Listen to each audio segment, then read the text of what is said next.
उस समय अपने विभिन्न स्वरूपों को श्री वैकुंठ आदि में विराजमान है अपने स्वरूप में लीन करके अवतीर्ण होते हैं।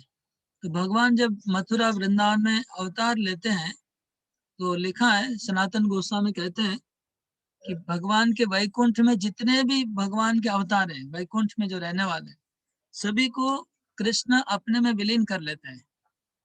तो कृष्ण के अंदर सब बाकी अवतार प्रवेश करते हैं। मतलब कृष्ण के अंदर रामचंद्र भी है, नारायण भी है, नरसिंह भगवान है, वामन देव, सबको अपने शरीर में विलीन करके फिर भगवान अवतार ले रहे हैं।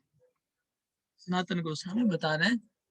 तो सोचिए, तो वृंदावन की महिमा, खाली कृष्ण अवतार नहीं लिए वृंदावन में, भगवान के जितने भी अवतार है सब कृष्ण के अंदर प्रवेश किए और फिर अवतार हुआ। श्री वैकुंठ आदि त्याग कर तथा नित्य परिच्छद गेहादि को अपने स्वाभाविक परमेश्वर को, यहाँ तक कि अनन्याश्रिता श्री लक्ष्मी जी को तथा मुझ श्री के एकांतिक भक्तों का भी अनादर कर वे यहाँ वहां चले जाते हैं। तो नारद मुनि कहते हैं कि जब भगवान अवतार लेते हैं तो अपने वैकुंठ का ऐश्वर्य को त्याग कर देते हैं। वृंदावन में जब आते हैं तो वैकुंठ के ऐश्वर्य को त्याग करते हैं, परमेश्वर को त्याग करते हैं, परम ऐश्वर्य को, अपने गृहादि संपद, वहां का जो परम वैभव सब त्याग करते हैं।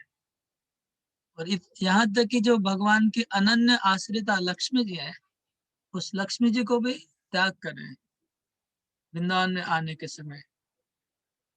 और फिर नारद मुनि कहते कि मेरे जैसे अनन्य एकांतिक भक्त हैं, मतलब नारद मुनि जैसे एकांतिक भक्त है, जो नारद मुनि खुद बोल रहे हैं कि हम लोग के जैसे एकांतिक भक्त का भी अनादर करके वो वहां चले जाते हैं, क्योंकि अन्य अन्य धामों में दूसरे दूसरे परिकरों के साथ विहार कर जो सुख उनको प्राप्त नहीं होता, उसकी वे उस क्रीड़ा उपयोगी स्वभाव वाले ब्रजवासियों के साथ अपनी स्वच्छंद इच्छा से विहार प्राप्त करते हैं।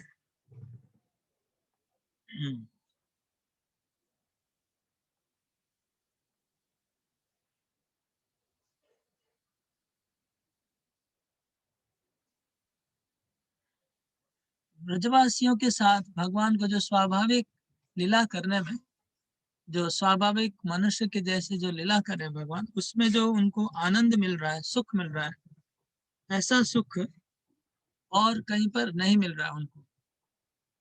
भगवान को ऐसा सुख और कहीं नहीं मिलता है, इसलिए सब कुछ परित्याग करके वृंदावन में भगवान प्रकट हो रहे हैं।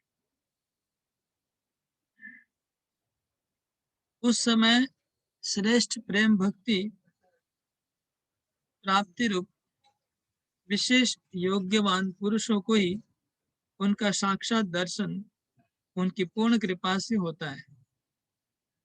जब भगवान वृंदावन में प्रकट होते हैं तो उनका दर्शन कौन कर सकता है? बोलते कि जो प्रेम भक्ति प्राप्त है, जिनको प्रेम भक्ति है भगवान के प्रति, और विशेष भाग्यवान लोग है वो उनको दर्शन, उनका साक्षात दर्शन उनकी पूर्ण कृपा से प्राप्त करते हैं। ऐसी कृपा उस समय को छोड़कर अन्य किसी समय भी किसी पर नहीं करते। भगवान वृंदावन में प्रकट होने के बाद जो कृपा करते हैं, ऐसी कृपा और कभी किसी समय नहीं करते हैं जैसी कृपा वृंदावन में प्रकट होने के बाद करते हैं। वो क्या कृपा? अपना स्वयं रूप सबको दर्शन करवा देते हैं, वृंदावन की लीला दर्शन करवाते हैं कृपा करके।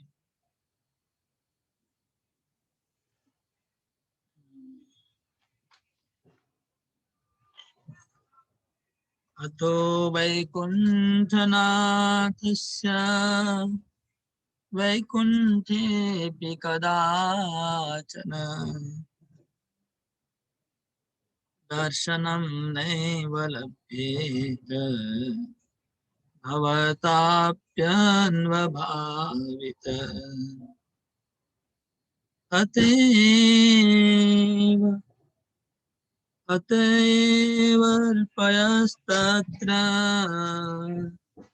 लोकवृत्तान्त तत्परा वैकुंठनायकं केचित् सहस्रशीर्षं परे नारायणं नरसखं केऽपि विष्णुं च केचन क्षीरोदशायन वन्ति केशवं मथुरापुरे।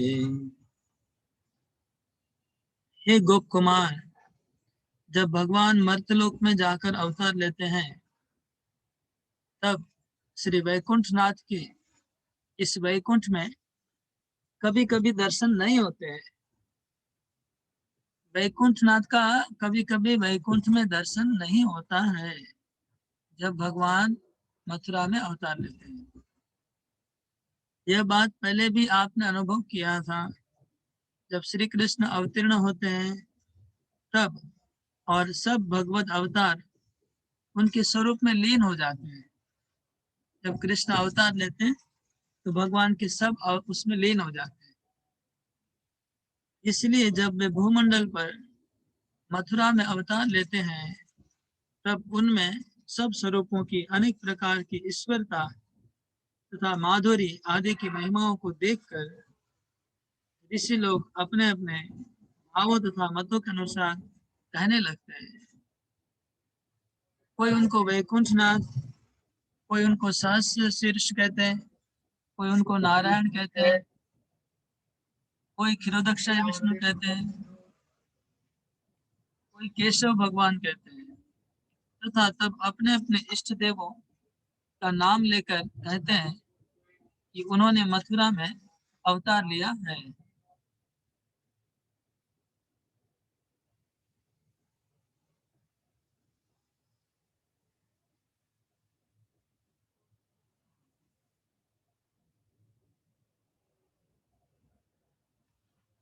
तो बहुत इम्पोर्टेंट बात है, ध्यान से सुनेगा।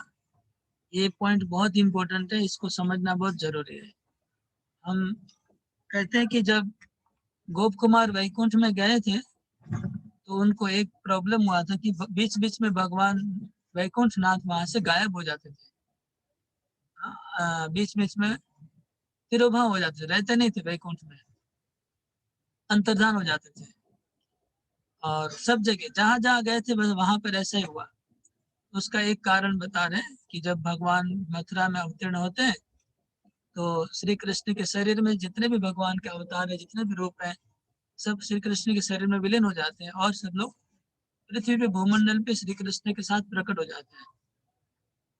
दूसरा एक बहुत इंपॉर्टेंट पॉइंट है कि जब भगवान वृंदावन में लीला विलास कर रहे हैं तो उनके अंदर समस्त अवतार भी जब हैं, इसलिए श्री कृष्ण के अंदर समस्त अवतारों की महिमा, समस्त अवतारों का ऐश्वर्य माधुर्य सब एक साथ प्रकट हो जा रहा है। तो इसके लिए क्या हो रहा है, जो जो भक्त जिस जिस भगवान की आराधना करता है उनको वही भगवान श्री कृष्ण में दिखते हैं। ये हो जाता है, मतलब क्योंकि सब अवतार कृष्ण में हैं, सब माधुरी और महिमा ऐश्वर्य कृष्ण के अंदर है, इसलिए इसलिए जो नारायण का भक्त होगा उनको श्री कृष्ण में नारायण दिखने लगते हैं, जो रामचंद्र का भक्त होगा उसको कृष्ण में राम दिखेंगे। ऐसे सभी अवतारों के सभी भक्तों को अपने अपने भगवान कृष्ण में दिखते हैं। इसलिए कोई कोई कृष्ण को वैकुंठनाथ कह के प्रार्थना करके पुकारता है, कोई श्री कृष्ण को नारायण कहता है, कोई विष्णु कहता है, कोई क्षीरोदक्षाय विष्णु कहता है, कोई सहस्र शीर्षा करके उपासना करता है। तो जितने लोग श्री कृष्ण जो कुछ बोलते हैं सब सही है। अगर कोई कृष्ण को नारायण कहते हैं तो नारायण का अवतार कहते हैं तो वो भी सही हो गया। कोई अगर श्री कृष्ण को राम का अवतार मानते तो भी सही है। कोई श्री कृष्ण को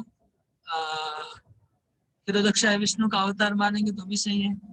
वो श्री कृष्ण को सहस्र शीर्ष का अवतार मानेंगे तो भी सही। क्यों सही है? क्योंकि उनको अपने इष्ट देव कृष्ण में दिख रहे हैं।